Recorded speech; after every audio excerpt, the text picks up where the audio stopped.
Now, beloved within the Seventh-day Adventist Church, beloved in the Seventh-day Adventist Church, this is a very urgent message, a very urgent message called the close of probation, the reapplication of time, revival and reformation, and the new theology creeping into the Seventh-day Adventist Church. Now, beloved, I hesitated to put out this message because leaders have been telling me, Seventh-day Adventist leaders have been telling me, Lucius, you're back at school at Oakland right now to finish up your bachelor's. You've been in school for so many years. Just now, Lucius, preach something smooth. Preach something easy. Don't attack the faults of the brethren. Don't deal with issues in the church. Let us deal with issues in the church. You deal with the doctrines and the prophecies and the Beatitudes and the Gospels. And that's what I largely did my last sermon, dealing with the doctrine of ecclesiology, the doctrine of the church. I'm convicted to bring it now, brothers and sisters. Now, the Seventh-day Adventist Church, by this fall, most likely will vote to allow women's ordination on a worldwide level. They already voted to allow women commissioning on a worldwide level this last general conference against Pastor Ted Wilson's call for revival and reformation within the church.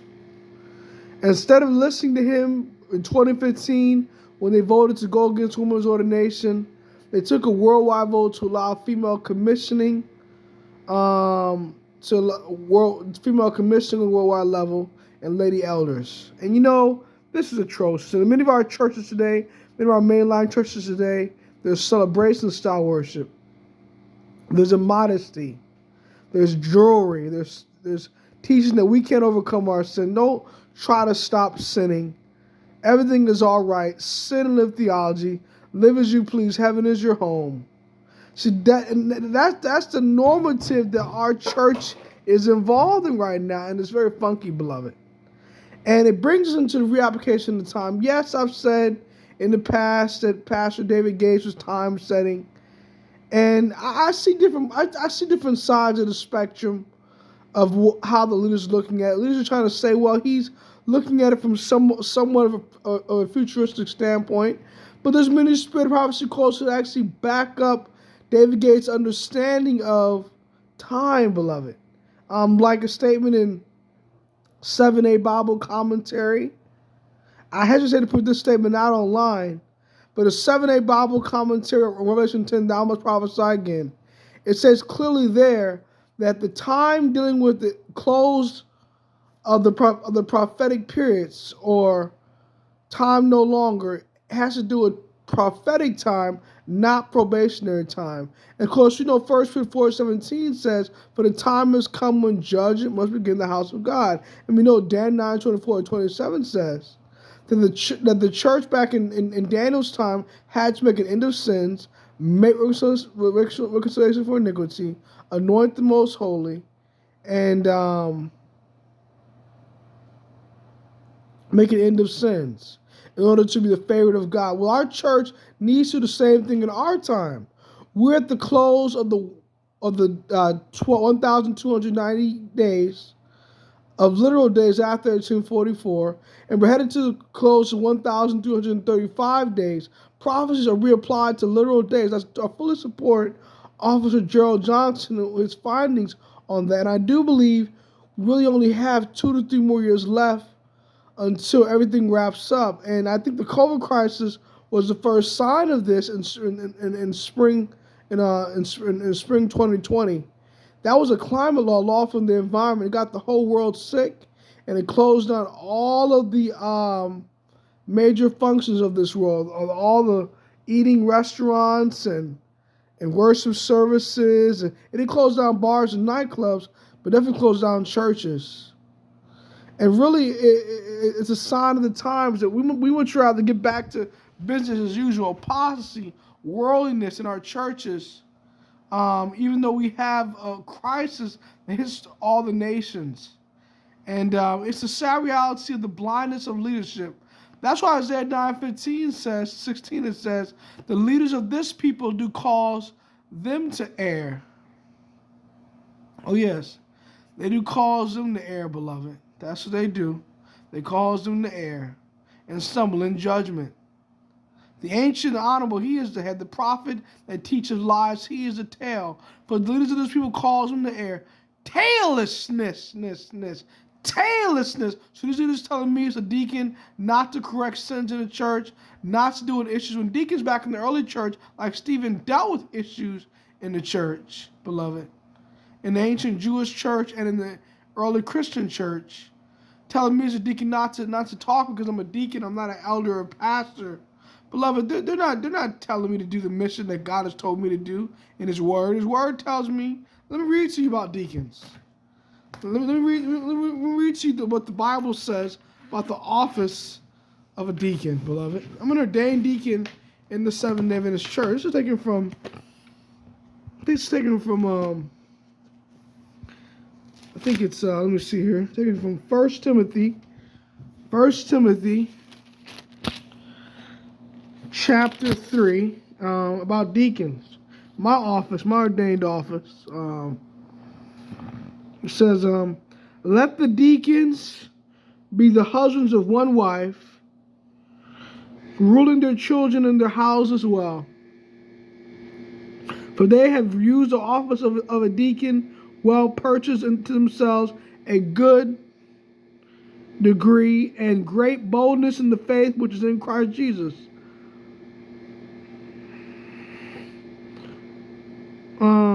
And let these also first reprove, then let, this is verse 10, a couple verses before that, and then first reprove, then let them use the office of a deacon, being found blameless.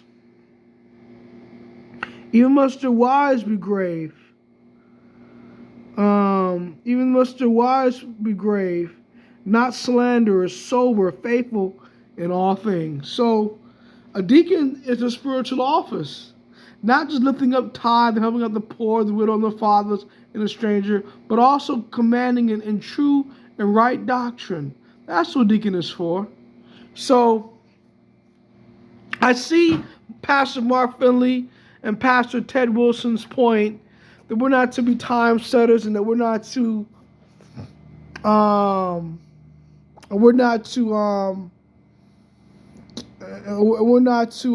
separate from the historicist perspective, and we're to stay with historicism and not become futurist or preterist.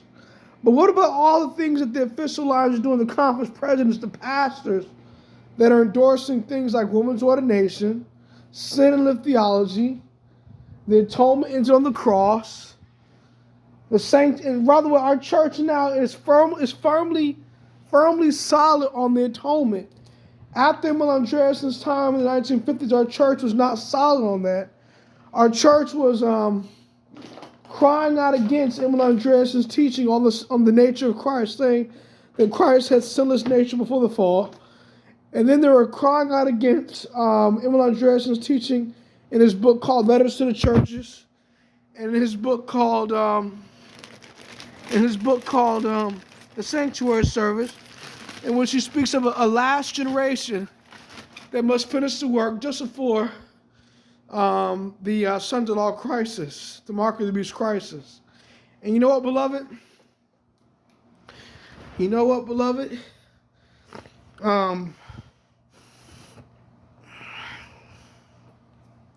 It is a sign of the times. But you see, our church now is fully coming to the belief of the sanctuary question. Isn't God correcting the issue? This is why it says in Selected Messages, Book 2, that a rebellion and apostasy are in the very air we breathe. But she also says this. She also says this. She says,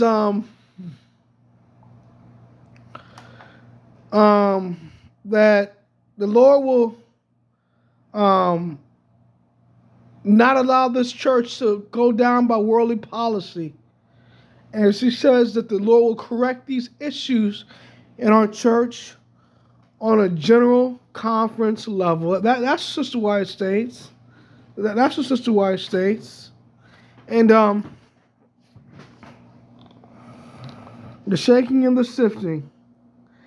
It says this. It says a time is coming. A time is coming when the church will be purified. Well may we exclaim, "Help, Lord, for the godly man ceaseth, for the faithful fall from among the children of men. I know that many think for too favorable the present time. These ease-loving souls will be engulfed in the general ruin. Yet we do not despair. We have been inclined to think that where there are no faithful ministers, there can be no true Christians. But this is not the case. God has promised that where the shepherds are not true, he will take charge of the flock himself. God has never made the flock wholly dependent upon human instrumentalities. But the days of purification of the church are hastening on apace. God will have a people pure and true, and the mighty sifting soon to take place. We shall be better able to measure the strength of Israel. The signs reveal that the time is near when the Lord will manifest that his fan is in his hand, and he will thoroughly purge his floor. There is great need for such a shaking. It is a solemn statement that I make to the church, that not 1 in 20 whose names are registered upon the church books are prepared to close their earthly history, and will be as verily without God and without hope in the world as the common sinner.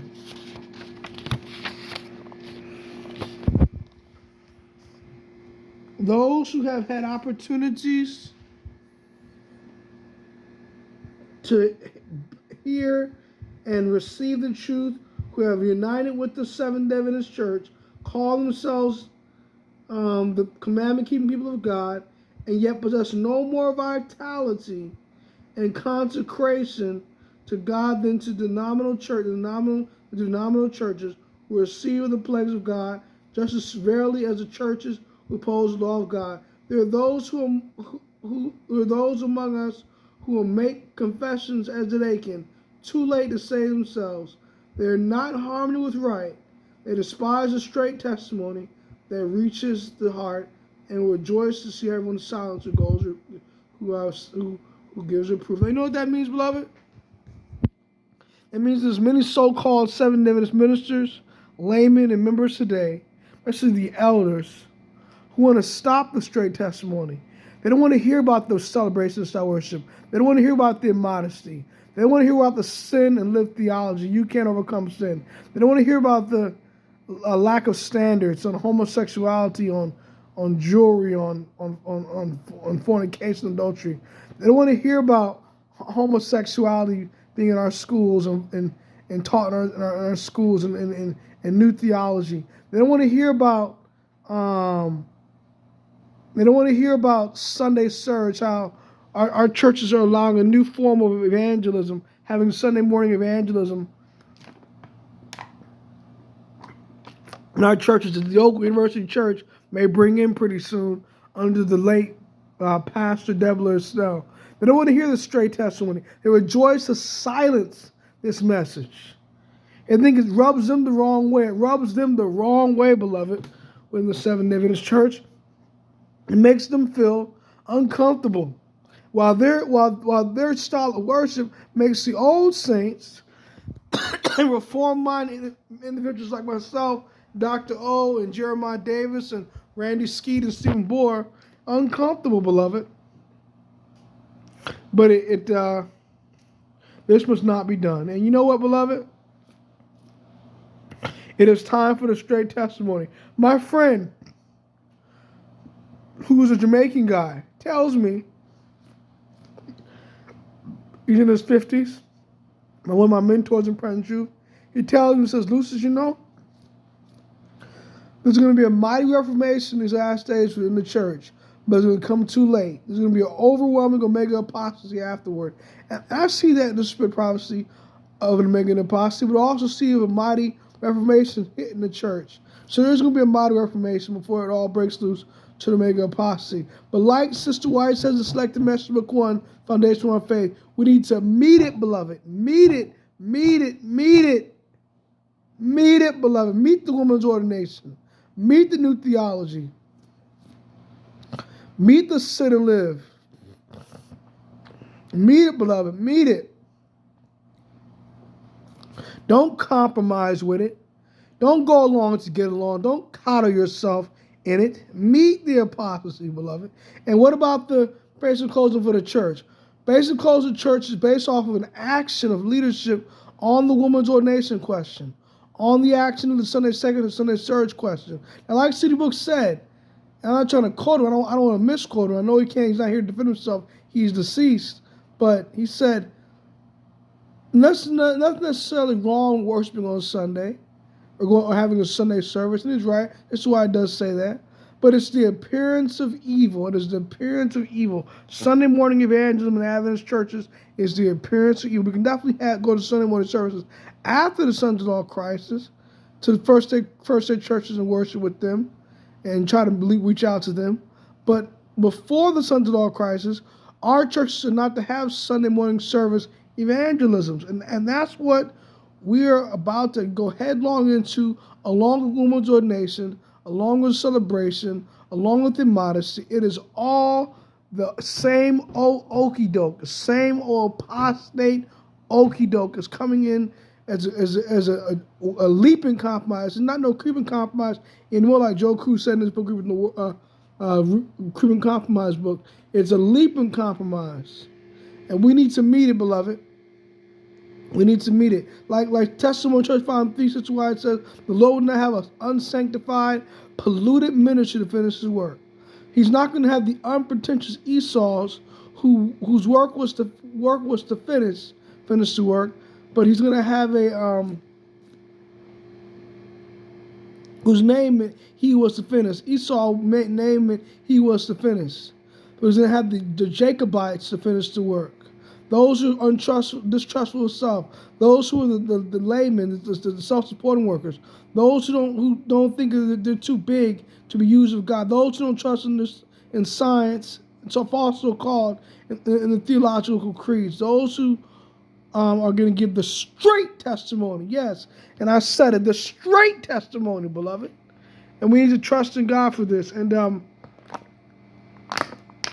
we are at almost the end of the 6,000 years. Just like my friend Gerald Johnson came out with on his sermon, that from the time of Adam to our time is 5,997 years, and we only have 3 years left until the close of the 6,000 years before Christ has to come. Well, I look at it, I see that point, but I also see the point that we're at the end of the 1,290 years of literal days after 1844 with these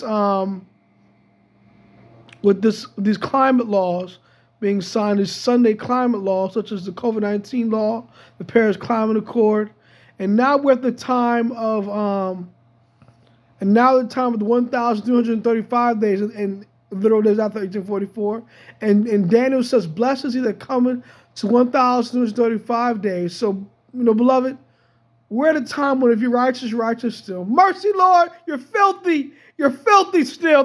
That's the time we're at. Righteous still. Filthy still. I got a sigh and cry. I can't worry about leaders. These mammy-pammy, low-talking leaders like Mo Mason used to always say. Now is time. Now is the time. I can't worry about my reputation. I can't worry about my advancement in the ministry, getting a check and getting a job, and being a big wig. Jesus Christ is about to come by October 4th to 10th of this year, when I'm scheduled to go back to school, is the time of the outpouring of the latter rain. We need to keep the feast day, beloved. Keep the feast day. Even if it's not a holy community in your area, keep the feast day, beloved. The feast days are important. Feast days are not salvific, but they bring you closer to Christ on a commemorative basis. Study the feast day. Study the Day of Atonement on this feast day, because now the sins of all the people may be blotted out. You may have the opinion, oh, we're gonna keep the feast days. It was on the cross. We have to cry out to God and cleanse our heart of all sin right now, because everything is fine. Time is good, and Jesus Christ made it atone for us, and we don't have to worry about all that. You may say, beloved, it's serious. Now time to be serious. Christ will come to your door, knock on your door, and all your sins are blotted away. All your name may be blotted out of the book of life at this feast day, October 4th to 10th. And you don't have to be my friend. You don't have to be my friend, beloved. You don't have to talk to me. You don't have to be buddy with me. I still believe this message, and I'm not going to stop believing this message. Most Congressman, Father, thank you for this day. Thank you for all wonderful mercy and blessings. We save from your kingdom, not the loss of one. Please let them believe in the Bible and the spirit of prophecy, Lord. Let them get closer to you, Lord. Let them trust in your promises for their life. Let them put away all sin and cry to you. And this October 4th until I gave the warning message, I deliver my soul. And I'm going to do it because I don't want them to say, you didn't tell me, and then come after me and cloud me to death as a young church leader. And like you're going to do all these low talking leaders who are deceiving the people. And when you come again, remember them to meet you in the air that are faithful. And in Jesus Christ, my prayer, man. Maranatha, God bless you, family.